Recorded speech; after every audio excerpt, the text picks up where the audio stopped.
Good evening, Mwangi, and thank you very much for joining us again 3 months later to look at where things have got to in Africa with the pandemic. Because when we talked, as you recall, previously, you were very concerned that the limitations on social distancing and the limitations on the ability to control the spread, in spite of the previous experiences that they'd had, could really create big problems. So how's it looking now?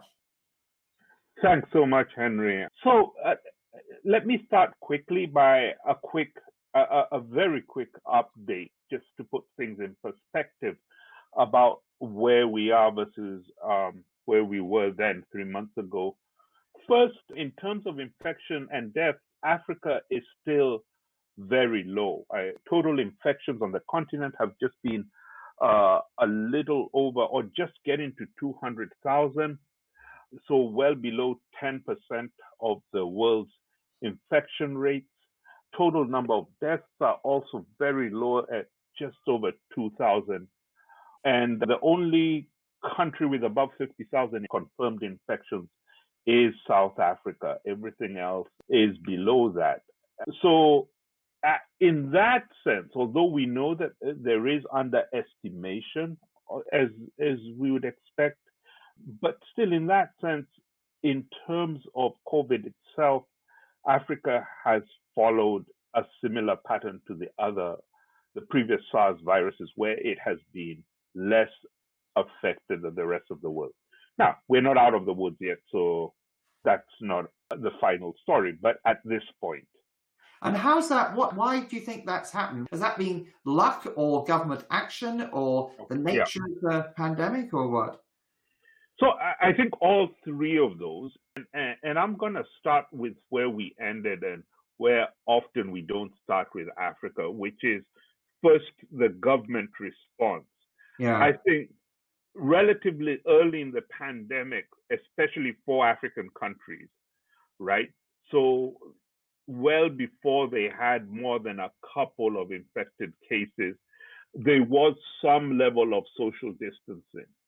Now, it wasn't for most countries, it wasn't a complete lockdown like we've seen in the West. So the other part of this, which was a delicate balance, was realizing that they can't afford a complete lockdown. Many countries went to a partial lockdown, which meant that there were evening curfews in some places, restriction on travel between different areas in some places. So that was one aspect of it. There was the other part, which is not spoken about as much, is also a number of countries actually did some quite aggressive screening. So although testing has been low, we have to remember that the process is not, because of the success in some places like Germany, where they've done a lot of testing, people have jumped immediately to testing as kind of the thing to do. But what has been happening in a number of countries where tests are less available is there's been a lot of pre-test screening. What does that mean in practice? So it means checking for symptoms prior to actually testing. So you should think of this as a two-part process, so that although African countries have not necessarily had that many tests, a number of countries did a lot of screening, door-to-door, often screening, to try and see. Now, that's still going to be an underestimate because we know that some people don't show symptoms. Yeah. But the point is that there was work done to try and see how much the virus has spread. So that was another aspect of this that took place. And then there were other smaller things that took place. Public transportation, for example. Public transportation in a number of African urban centers is actually private public transportation, the mini taxis. Yeah. So, for example, in a number of countries, the number of passengers was cut in half, the maximum number of passengers they could carry. Well, how would they deal with that economically? Economically, they were taking a hit, right? Yeah. because it wasn't necessarily the case that then the governments were in a position to then pay back or support those specific firms or individuals who lost money. And so yes, so the hit was taken privately, and the extent to which people were supported was whether they then fit into other categories of government support. So where governments did support people with, for example, provisions of food, provision of, in a number of places, they cut water bills, utility bills were suspended, electrical bills were suspended. So that's the way they did that. So it wasn't direct one-to-one, but to the extent that you fit into those categories, then you got some relief. But those things, as far as the virus goes and spreading of the virus went, those were really helpful. Now, on the back of that was not just a government response, but also, interestingly, a pretty robust private sector response. Right. International private sector or No, local private sector. So, for example, the country I know well, in Kenya, for example, the private sector came up with a whole plan of not only donating money, but actually how the money was to be used. They've also lobbied, they've come back to the government with reports on the number of job losses, how it's affected the economy in different ways and different ways to approach it. It's something which the private sector has not been very good about doing in the past, even when it's in its own interest. So not in the West either. I mean, for the private sector to act almost like a government collectively in a sort of quasi-governmental role is quite extraordinary, isn't it? Yeah. So there was that response, and then there was a response in terms of the private sector, in terms of innovation itself, and I just want to list a couple, right? And some of these are quasi-private, quasi-public.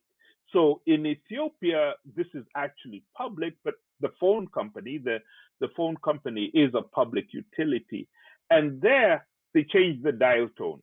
So when you pick up the phone in Ethiopia, you got a dial tone which reminded you of all the things you needed to do rather than so wash your hands regularly, all that kind of stuff, social distancing. So, and that's pushed out to everybody who's got a mobile each time they pick up, right? Right. And so that was that. In Senegal and Ghana, there's been the attempt to produce rapid testing kits. Senegal has a relationship with a British company where they're trying to produce actually a 10-minute response kit that they've been working on. In Nigeria, they created mobile clinics that did the testing, which helped them test more. And rather than bringing people going to the hospital and congregating, the clinics went out into the neighborhoods. In Kenya has had a lot because of has a lot of advances in telephoning, particularly around mobile money. But this got combined in a new app called Msafiri, which means traveler. And with that app, when you got on public transportation, you basically paid over the app, but it also took your contact details and the contact details of everybody else on the bus, right? And then that helped in tracking. So if one of you then later reported to be infected, the government tracking was made much easier through this kind of information which was available. Yeah. So if you look at the reports from Kenya, you'll see the government will say, okay, we have whatever, right now it's over 2,000 cases and 98% all contacts have been traced. Wow. So there are all these little bits between the public sector and the private sector, which were active bits, which allowed for this. It's a numbers game, isn't it? As far as I understand it, that once you get enough people passing it on, the quantity of people you need to trace and track becomes so huge that the chance of getting up to 98% becomes smaller and smaller. Yeah. you said you gave this example of sort of 2,000 infections being reported and 98% tracked. I mean, presumably for each of the 2,000, you might have 100 tracking, and that's comes to 200,000 people, which is an incredible number to hunt down.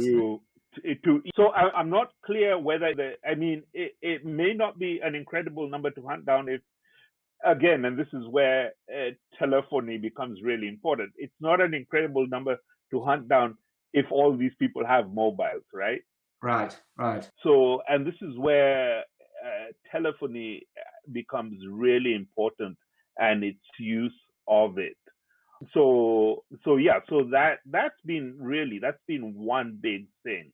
And because it's become such a part of, this is where you skip a technology, right? So for Africans, because mobile telephony has become so central because landlines never took off, it's already integrated. So we already have in other places, for example, farm extension done by mobile telephony.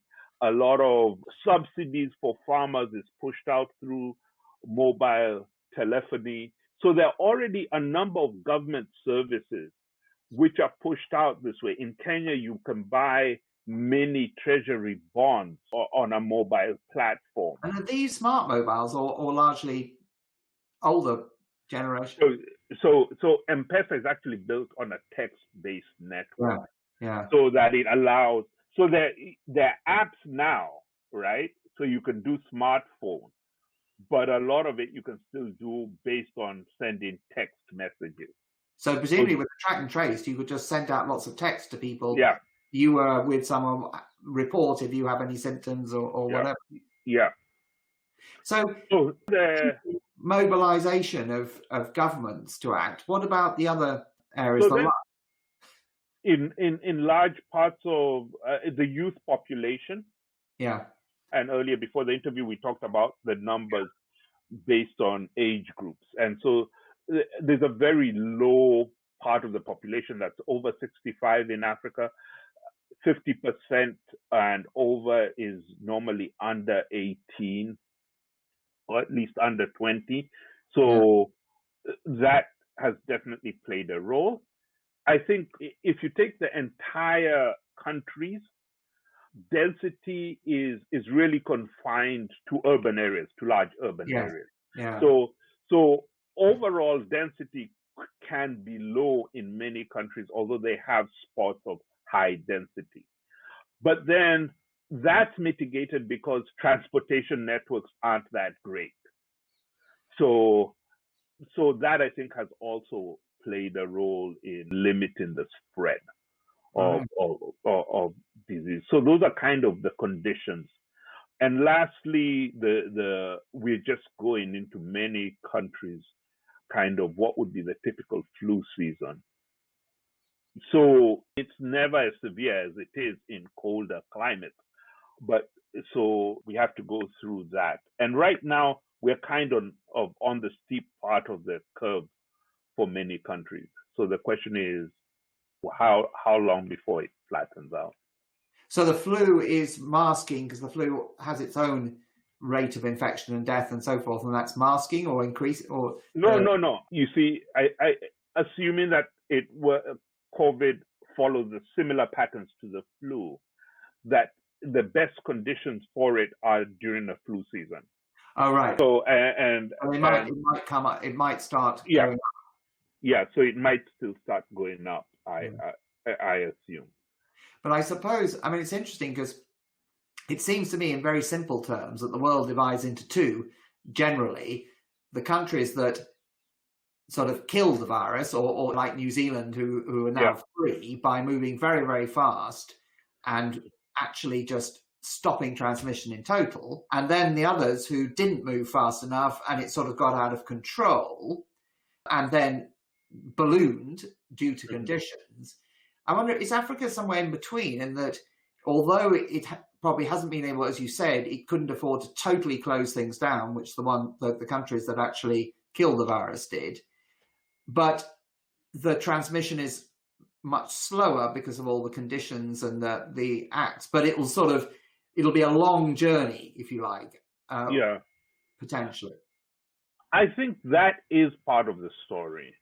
And I haven't seen medical studies out of Africa, but it would be interesting to see how many people, if there's a difference in how many people each infected person actually infects compared to other parts of the world, right? Because what we would be saying is that in some sense, both the responses and conditions lowered the number of people each initial infection spread.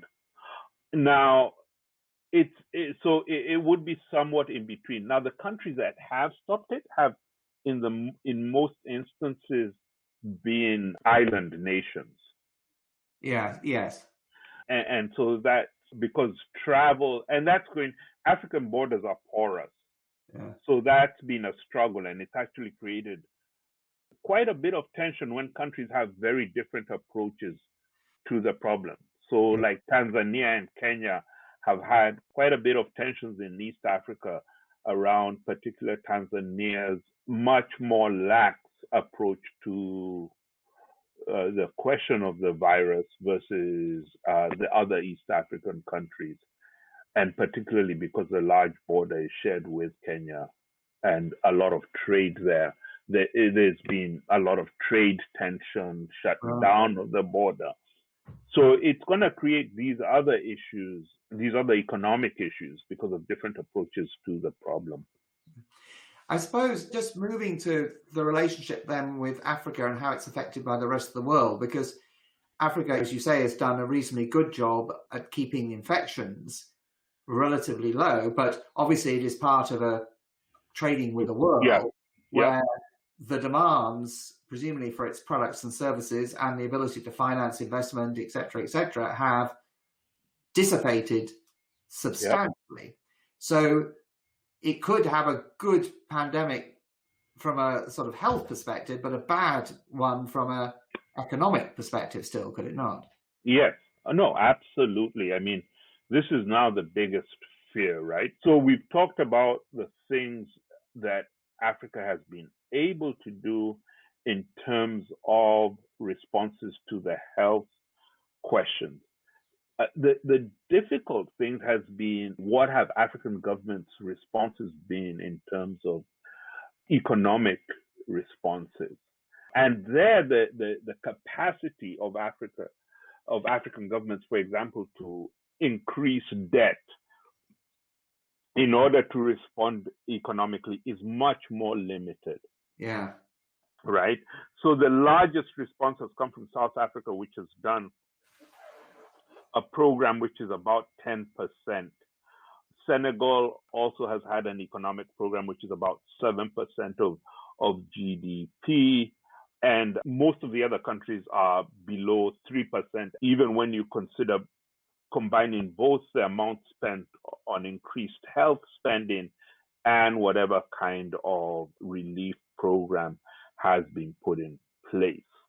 So there is a real limitation, despite the gallant attempts that they've done. I mean, Senegal, for example, I think I was looking at something like, now if I'm not mistaken, it was something like it was supporting 100,000 families before, and it ramped that up to 300,000, so 3 times the social spending on the very poorest families, and with an increase of the allowance that they were giving these families.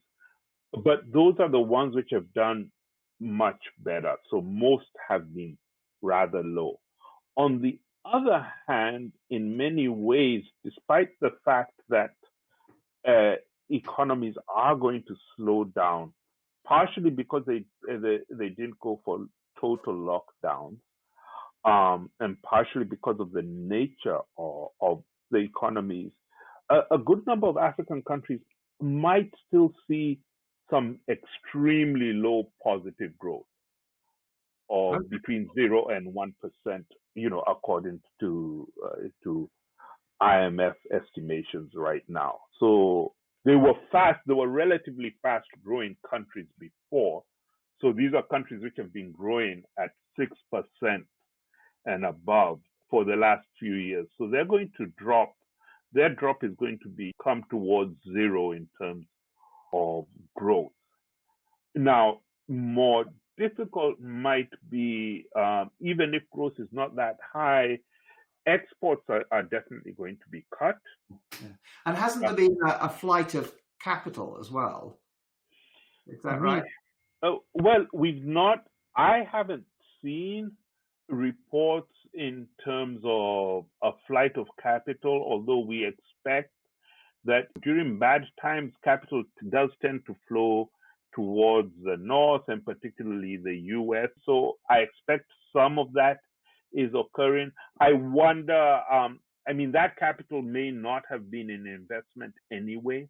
Yeah. So the impact may not be as bad, but definitely exports, the exports are going to be cut down. A good number of African countries, for example, have had invested quite a bit or had investment in horticultural production for Europe, which was very dependent on airline transportation. Right. So that roses from Kenya as well. Kenya, yeah, Zimbabwe has had quite a bit. Ethiopia, Uganda, all these places have had products, everything from green peas to flowers, which have been stuff that they've been exporting and which are important for them. So that has been hit. And that's a labor intensive sector. So it's not just in terms of money, it's also in terms of thousands and thousands of jobs which are being affected. And what about the effect on people being able to feed themselves? I mean, that's, I suppose, the bottom line, isn't it? Yeah. So that there are two different levels of this. There's kind of effect on being able to feed themselves because of lack of money versus the effect of being able to feed themselves because of question of availability of food. Yeah. So far, I've not heard of there have been spatial shortages of food, but what I've heard of is more logistics type problems than an actual shortage. I think the bigger problem has been with particularly people in the informal sector who work for daily wages.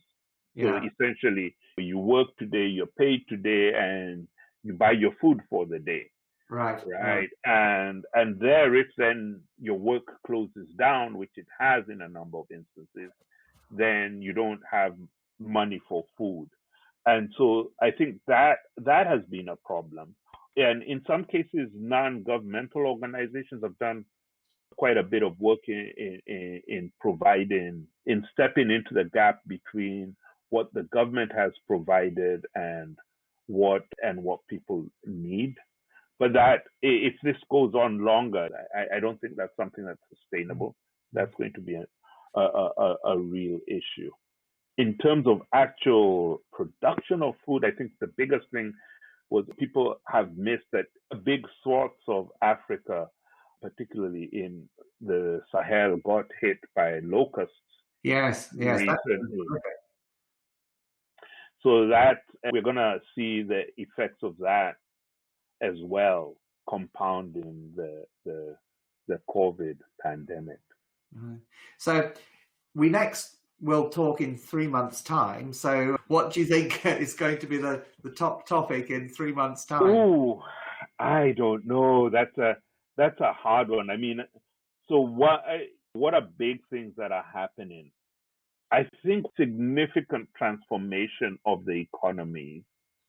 I think you're going to see an increase in the pace in which we lose labor-intensive jobs with face-to-face contact.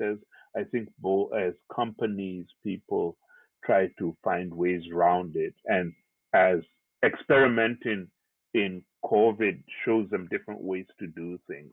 So that's going to be a real question. And so I think in terms of long-term thinking, I think African countries really need to think, about things like maybe UBI as an approach to take. Universal basic income, yeah. Yeah, they would have to fund it. I mean, most African countries or many African countries have not fully developed their tax systems.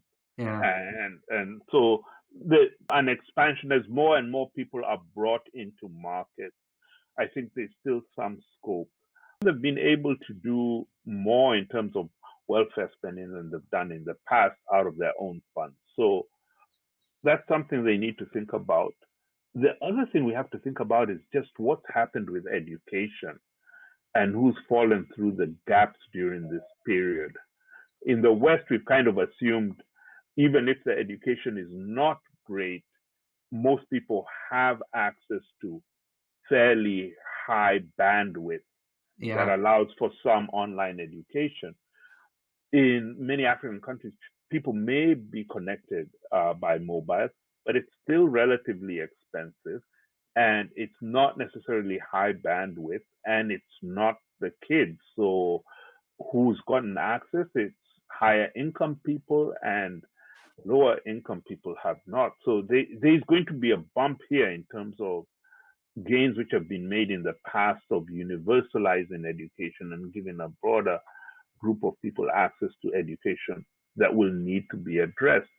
Otherwise, this increases future inequality, as bad as the inequality was already.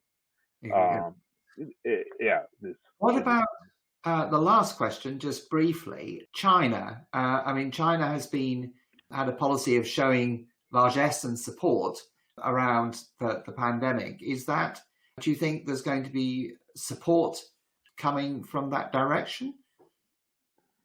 I think yes, and there has been. So a lot of the medical supplies and personal protection equipment has come from China that African countries have been using, but there's still a limit to what China can do.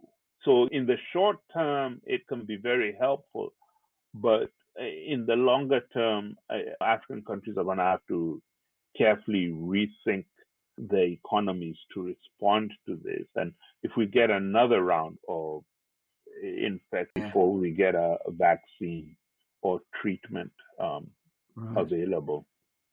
Well, thank you very much, Mwangi. You're very welcome. Look very much forward to talking to you again in 3 months' time and seeing where we're at in these really challenging times. Yes. Thank you very much. Thank you. Okay.